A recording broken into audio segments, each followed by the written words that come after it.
ahora sí vamos a empezar la clase, ¿sale? El tema de hoy, va a ser o vamos a tratar el abordaje desde la terapia física para la esclerosis múltiple. Entonces vamos a pues ver como las generalidades del tratamiento. Ya la clase pasada vimos un tratamiento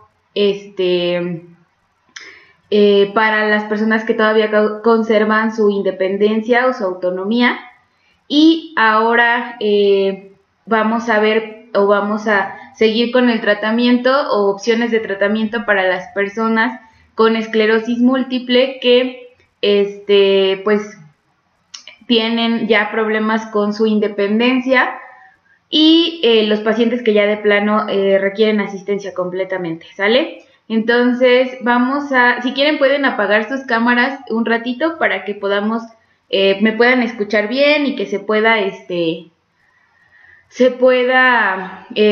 ¿cómo se llama? Para que no pierdan como la imagen y eso, ¿sale? Entonces, vamos a mantener los micrófonos apagados. Si alguien necesita participar, pues puede escribir por el chat, y ya yo los leo. O también pueden activar su micrófono y pueden, ¿cómo se llama? Pues alzar la voz para que yo los escuche y resolvamos las dudas, ¿sale? Entonces, voy a compartir pantalla ahorita. Correcto. Déjenme.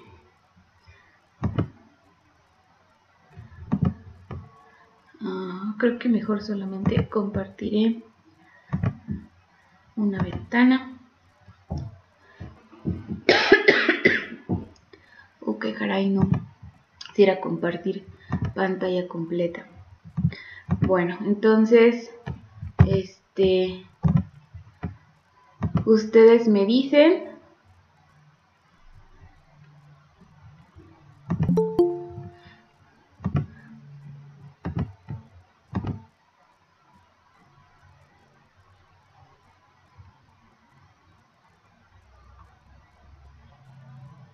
Ok, ya se está compartiendo la pantalla, ¿sale? Entonces, vamos a empezar. Y pues bueno. Nelly, ¿puedes activar tantito tu micrófono, por favor? Sí. Ok, ¿puedes ver la pantalla? Sí. ¿Sí puedes ver la presentación? Sí. Ok, gracias, Nelly. Bueno, entonces les decía, la clase pasada pues estuvimos platicando o estuvimos viendo que la esclerosis múltiple pues va a ser una enfermedad degenerativa y va a ser progresiva, que va a ir pues provocando la aparición de ciertas dificultades que van a afectar sobre todo la calidad de vida de mi paciente y que tienen una influencia muy importante tanto en su funcionalidad, que es lo más, bueno, la afectación más importante, como en las relaciones familiares y sociales, Ya cuando, bueno, en el cuatri pasado, cuando estuvimos en ¿qué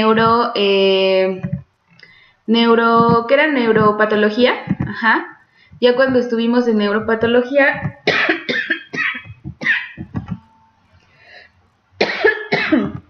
cuando estuvimos viendo lo de neuropatología, pues, por ejemplo, en el 300, no, ¿cuál 300? En el 503, compartió, recuerdo que, creo que sí fue el equipo de Nelly, que compartió un video acerca de la vida de las personas que sufren de esclerosis múltiple, Entonces, pues, alcanzamos a ver que en realidad, pues, la enfermedad es de un avance lento, pero que a lo largo de los años sí va complicando pues la participación social y bueno, familiar, personal del paciente, y pues también le va generando bastantes restricciones a lo largo de su vida. Y bueno, en realidad pues la fisioterapia no, o el objetivo de la fisioterapia no va a ser buscar un efecto sobre la progresión de la enfermedad, o sea, en realidad nosotros no vamos a ir limitando o parando la enfermedad, porque eso es básicamente imposible. Hasta la fecha no hay ningún medicamento, ningún tratamiento que pues pare la progresión de la esclerosis múltiple o que la quite, ¿no?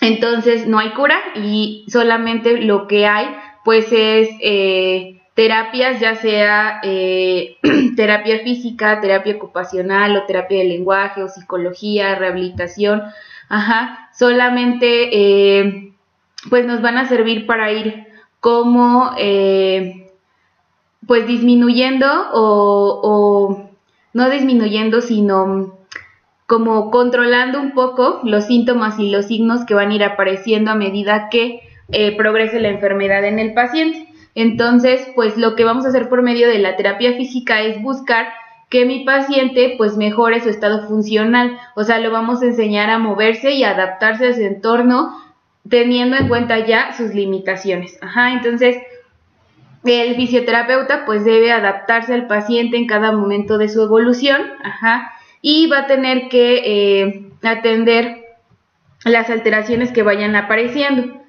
Y pues obviamente sí hay como pues ciertas guías para el tratamiento de las personas con esclerosis múltiple, ajá, pero pues casi siempre los tratamientos tienen que ser individualizados, como todos los tratamientos en terapia física, para pues poder darle la opción al paciente en relación como a sus restricciones o a sus deficiencias.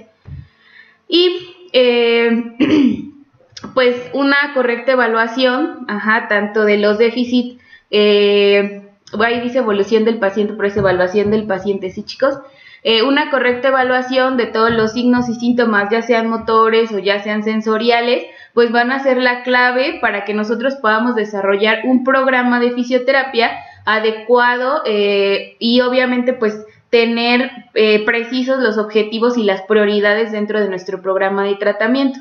La mayoría de las veces que nosotros trabajamos con un paciente neurológico vamos a trabajar en equipo, o sea, no es como por ejemplo a lo mejor en trauma y ortopedia, que en algunas ocasiones nosotros podemos trabajar un poco de manera aislada, a lo mejor solamente trabajamos con el trauma o en algunas ocasiones el paciente ya no tiene como la necesidad de ya no tiene como la necesidad de llegar hasta el traumatólogo, sino que pues ya llega directamente con nosotros y pues nosotros le damos atención a su patología. Aquí no, les decía, la mayoría de las veces, ajá,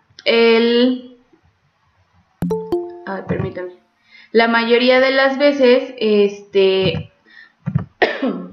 la mayoría de las veces pues nosotros vamos a tener que trabajar en equipo con otros profesionales, ya sean médicos o paramédicos, incluyendo el médico en rehabilitación, el neurólogo, el terapeuta ocupacional, el terapeuta del lenguaje, a lo mejor pues también un psicólogo, un nutriólogo por todas las afectaciones que tiene en general la enfermedad.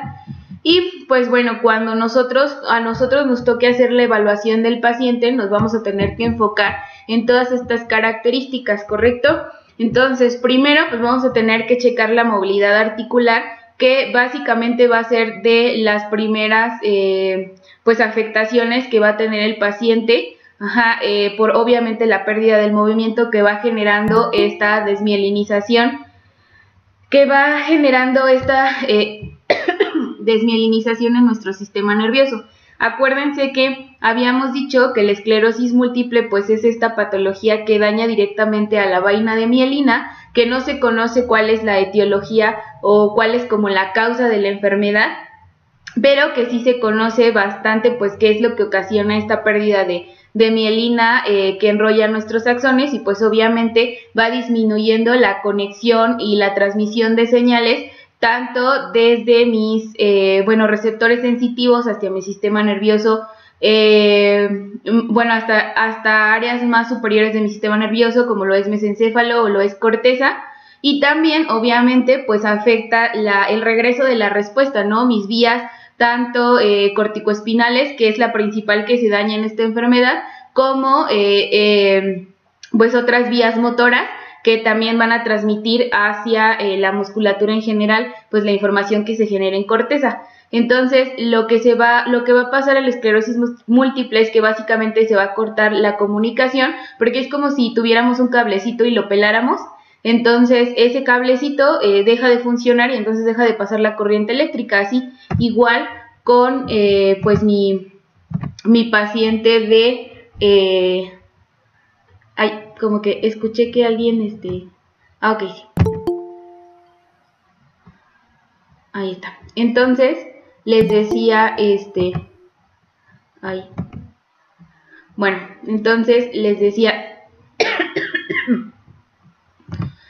para la correcta evaluación de mi paciente, pues vamos a tener, ay, perdón chicos, es que siguen entrando y pues ni modo de dejarlos afuera, ¿verdad? Bueno, que si estuviéramos en clases presenciales, ni me hubieran tocado, ya se hubieran pasado, pues sí, ya sé. Entonces, ¿en qué estábamos? Ah, sí, perdón. Entonces, pues les decía, vamos a vamos a tener que evaluar la movilidad articular. La fuerza muscular es muy importante. Por lo regular, la pérdida de la fuerza muscular no es como simétrica, no es como algunas otras patologías que si tú vas perdiendo la fuerza de la mano derecha también de la mano izquierda, no, sino que en general la pérdida de la fuerza muscular va siendo como asimétrica y se va mostrando, se va dando más de un solo lado. Ajá, y pues obviamente esa pérdida de la movilidad articular y esa pérdida de la fuerza muscular me va a generando ciertas deformidades en mi paciente y aparte de todo le tienen que agregar la espasticidad porque al haber una afectación en mi vía corticoespinal, ajá, pues obviamente estamos afectando el sistema de mi neurona motora superior y pues entonces empezamos a tener ciertos síntomas del síndrome de la neurona motora superior, como es la espasticidad o la hiperreflexia. Entonces, pues esta espasticidad aunada a la pérdida de mi movilidad articular y aunada a la pérdida de mi fuerza muscular, pues me va a ir generando ciertas deformidades. Les decía, la pérdida de la mielina no solamente se va a ir a los tractos o no solamente se va a ir a las neuronas sensitivas, sino que también se va a ir a mis neuronas, no solamente se va a ir a mis neuronas motoras, sino también a mis sensitivas. Entonces, pues el paciente va perdiendo ciertas capacidades de sensibilidad, incluyendo la sensibilidad somática, que es la que principalmente se afecta, o sea, tacto, vibración, presión, temperatura, propiocepción, ajá, y pues también, también vamos a ir teniendo cierta pérdida de de algunas sensaciones especiales o de algunos sentidos de algún tipo de sensibilidad especial como lo es la visión, ajá, porque hay una afectación importante en el nervio óptico, entonces el paciente pues también va a empezar a tener problemas de visión. Al afectarse la propiocepción, pues obviamente se afecta el equilibrio y la coordinación.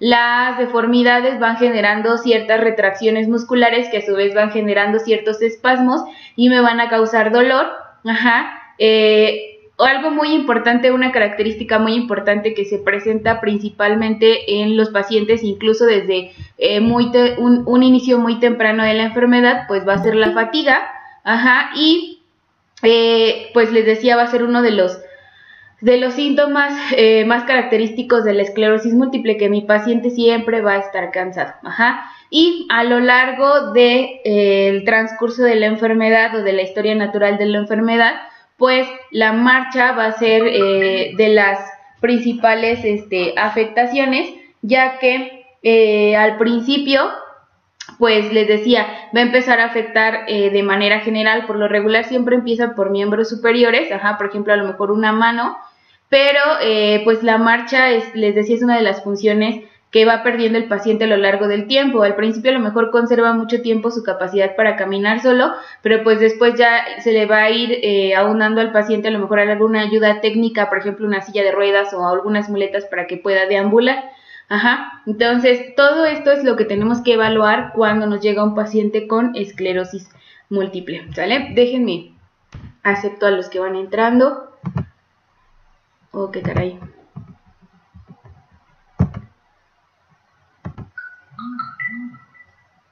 Ok, listo. Creo que ya son todos, ¿no?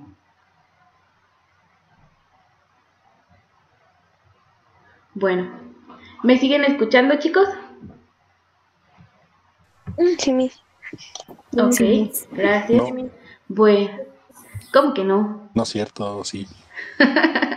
Ok, bueno, pues vamos a seguir. ¿Hasta ahorita hay alguna duda? ¿Dudas? No, Miss. ¿No? Correcto. Bueno, no se me vayan a dormir, ¿eh? Yo confío que ahí siguen. Bueno, entonces nos vamos a plantear ciertos objetivos. Ajá. Entonces, en general para el tratamiento de la esclerosis múltiple, pero acuérdense que cada paciente va a tener su propio programa, su propia evaluación, sus propios objetivos. Entonces, dentro en general de la mayoría de los objetivos, pues es desarrollar estrategias de movimiento. Ajá, ¿a qué me refiero? Pues con la capacidad residual que me vaya quedando en mi paciente a lo largo del tiempo, pues yo voy a ir buscando la manera de que mi paciente siga siendo funcional, ajá, con el poco movimiento o mucho movimiento que vaya teniendo. Hay que mejorar la calidad de los patrones de movimiento, incluso llega un momento de la terapia en la que la movilidad tiene que ser con patrones totales para evitar como los movimientos analíticos de articulación por articulación, sobre todo por esta situación de la fatiga, minimizar las anormalidades del tono muscular. Aquí mi paciente siempre tiende a estar con una extensión para miembros inferiores, o sea, un patrón extensor en relación a la espasticidad en miembros inferiores y un patrón flexor hacia los miembros superiores, y básicamente así termina los últimos días de su vida, pero lo va desarrollando, les decía, como poco a poco. Incidir en la importancia de la realización de una terapia preventiva, ¿ok? Desde el momento en que se le detecta a mi paciente la enfermedad, pues hay que mandarlo a terapia, no necesariamente cuando ya empieza a presentar signos o síntomas que limiten su movilidad o que limiten su funcionalidad, ya lo vamos a mandar a terapia o ya se va a ir a terapia, ¿no? Incluso desde el primer momento que se da cuenta el paciente que tiene esclerosis múltiple, desde ese momento hay que empezar. Optimizar la relación de las actividades diarias y destrezas, o sea, les decía, la mayoría de las veces, pues de eso se encarga terapia ocupacional, pero muchas veces no hay terapia ocupacional como en el lugar en donde yo trabajo, ajá. Entonces, por ejemplo, en las unidades de rehabilitación, por ejemplo, una unidad de rehabilitación básica no tiene TO, solamente tiene TF y el médico en rehabilitación y psicología y hasta ahí, ¿no? Entonces ya por ejemplo, un URIS, que es una unidad de rehabilitación, ya más arriba que una básica, ahí sí ya tiene su terapeuta ocupacional, su terapeuta del lenguaje, su terapeuta físico. Entonces, cuando estamos en un área en donde no contamos con terapia ocupacional, pues obviamente tenemos que buscar cuáles son todos los roles de participación de mi paciente, o sea, si es papá, o por ejemplo, si es padre de familia, si trabaja, si a lo mejor tiene un oficio, qué le gusta hacer, cuáles son sus actividades de ocio, todo eso para que yo pueda ir dirigiendo mi terapia hacia poder conservar ese tipo de actividades en el paciente. Ajá. Y pues eso nos lleva al objetivo de maximizar la habilidad funcional, que mi paciente siga siendo o siga perteneciendo a un entorno. Obviamente dentro de los más importantes pues es prevenir la discapacidad, ajá, aunque pues les decía, la enfermedad va a progresar lo va a llevar hasta un deterioro muy importante en donde nos va a ser imposible prevenir la discapacidad, pero pues por lo menos irla retrasando lo más posible que se pueda. Y al final de cuentas mejorar la calidad de vida del paciente, no importa que esté pues ya postrado en una cama, que tal vez ya tenga problemas para respirar o que ya tenga problemas hasta, por ejemplo, para deglutir o para hablar, pero al final de cuentas que hasta el último día de la vida del paciente él esté con calidad, o sea, que sea atendido, ajá, y que que esté en un estado de bienestar.